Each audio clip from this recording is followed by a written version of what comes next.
যদি সৃষ্টির কলা কৌশলের দিকে তাকায়, আল্লাহকে চিনতে পারে কি পারে না? কথা বলেন, আল্লাহকে চিনতে পারে না? সেই জিনিসগুলো পৃথিবীর উপর মানুষের তৈরি না, এটা আল্লাহ তৈরি। তাহলে মানুষ আল্লাহকে চিনতে পারবে কি পারবে না? ইমাম হাম্বলী রহমতুল্লাহ আলাইহি ডিম দেখিয়া আল্লাহকে চিনতে পেরেছেন। ইমাম হাম্বলী রহমতুল্লাহ আলাইহি ডিম দেখিয়া, যে একটা ডিম চতুর্দিকে ঘেরা একটা ঘর, দরজাও নাই, জানালাও নাই, এই ডিমের ভিতর দিয়ে তাজা একটা বস্তা বাইর হয়। আলহামদুলিল্লাহ, তা দেওয়ার কারণে তাজা একটা বস্তা বাইর হয়ে যায়। মহান আল্লাহ রাব্বুল আলামিন, মহান কারিগর এখানে কাজ করে। আলহামদুলিল্লাহ বলেন। ইমাম হাম্বলী রহমতুল্লাহ আলাইহি বলেন, আমি একটা ডিম দেখি আল্লাহকে চিনতে পেরেছি।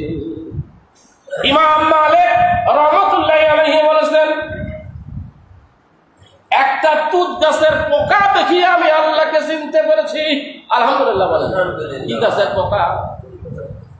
তুত গাছ দেখছেন না আপনারা, রাস্তার মাঝে লাগাইছেন, এখন পাওয়া যায় না। এখন এগুলো বড় বড় বাগান হয়, সরকারি ভাবে চাষ হয়। তুত গাছ, তুত গাছের পাতা ছাগল খাইলে নাদি হয়, গরু খাইলে গোবর হয়, হয় কি হয় না? একটা তুত গাছের তুত পোকা যদি সেই পাতাটাকে খায়, তাহলে তার পেটের মধ্যে রেশম পয়দা হয়। আলহামদুলিল্লাহ। একটা তুতের ভিতরে, তুত পোকার ভিতরে যে পরিমাণের সুতা তৈরি হয়, 4 মাইল তাকে প্রদক্ষিণ করার মতো সুতা সেখানে পাওয়া যায়। আলহামদুলিল্লাহ। কখনো লক্ষ্য রাখছেন? এমনিতে হয়, এমনিতে হয়। মহান কারিগর কাজ করে। আলহামদুলিল্লাহ।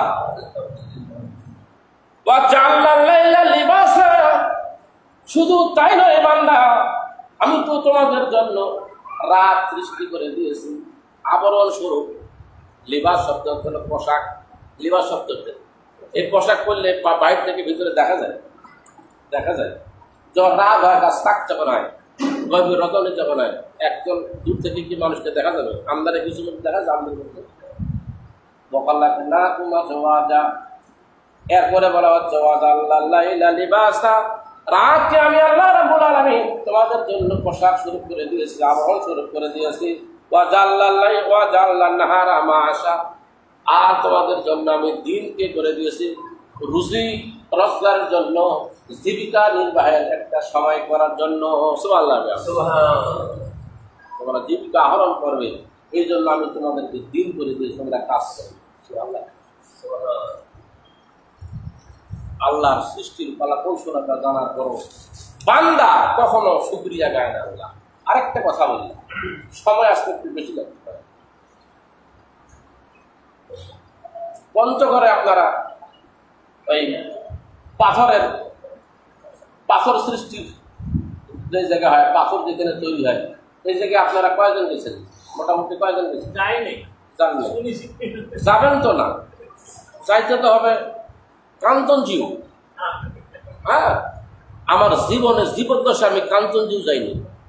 ভারত থেকে লোক আসে, আমি পাগলা যাই না। আমার পরাজয় হয় নাই, আমি যাই নাই। কাঞ্চনজিউ আমাকে যাওয়া লাগবে না। আমার কোনোদিন মনের ভিতরে স্বাদ জাগে নেই। কাঞ্চনজিউর এখানে আমার একটা বনের বাড়ি, আমার চাচাতো বনের বাড়ি, এই যে মামার ভাগিনীর বাড়ি, আমার বনের বাড়ি। ঠিক আছে, পরাজয় হলে আমি বনের বাড়ি যাই আসি, কিন্তু কোনোদিন মনে হয় না যে একটু কাঞ্চনজিউ যাই। আমার ইচ্ছা হয় না, আমার ইচ্ছা হলো, আমি ইউটিউবে দেখলাম লিবিয়া থাকিয়া আমার বাড়ির থেকে পূর্ব দিকে তাজনগর, দিনাজপুর পার হয় তাজনগর, 10 তলার উপরে মাইক সেট হয়েছে, তার একটা মিনার বানিয়েছে। আলহামদুলিল্লাহ বলেন। কয়েকজন লোক আপনারা দেখতে গেছিলেন ওইখানে? গেছিলেন? আমি বিদেশ থেকে আসি, আমি গেছিলাম। বিয়ে করার পরে ওদেরকে বললাম 2-4 জনকে শপথে কোন জায়গায় আছে, আমি নিয়ে যাবো জায়গা জায়গা। এখনো সুযোগ আছে, আপনারা যাইতে পারে। তাজনগর কাঞ্চনজিউ যাইতে হবে। আমার 7 জায়গায় বারবার, আমি এবারও যাব। আমরা নিয়ত করেছি কয়েকজন যে একটু পঞ্চগড়ে যাব। পাথর পঞ্চগড়ে আমার একটা নতুন জামাই হয়েছে, উকিল জামাই। গত কয়েকদিন আগে তাকে প্রশ্ন করলাম, জামাই পাথরগুলো কিভাবে ভাই? আমি তো যাইতে শুনি তো আসছি, পাথরগুলো কিভাবে তৈরি হয়? বলতেছে আব্বা এই পাথরগুলা ছোট থাকে, আস্তে আস্তে আস্তে বড় হয়, জায়গাটা ফুলে যায়, তারপরে ওইটা ফুরিয়ে আবার পাথরগুলো বাইর করা। কে বানায়? আল্লাহ বানায়। ব্যাপারটা আল্লাহ বানায়। যে পাথরটা ভাঙলে সেখানে বালু আর সিমেন্ট পাওয়া যায়। কি পাওয়া যায়? কি পাওয়া যায়? পাথরটা ভাঙলে বালু আর সিমেন্ট পাওয়া যায়। এটা কায় বানায়? এমনিতে হয়, আলুর মতন পিছিয়ে হয়, এমনিতে এমনিতে হয়। আলুর পিছিয়েটাও তো আন্দাজ ধরে, এটাও তো আল্লাহ দেয়। আলহামদুলিল্লাহ বলেন।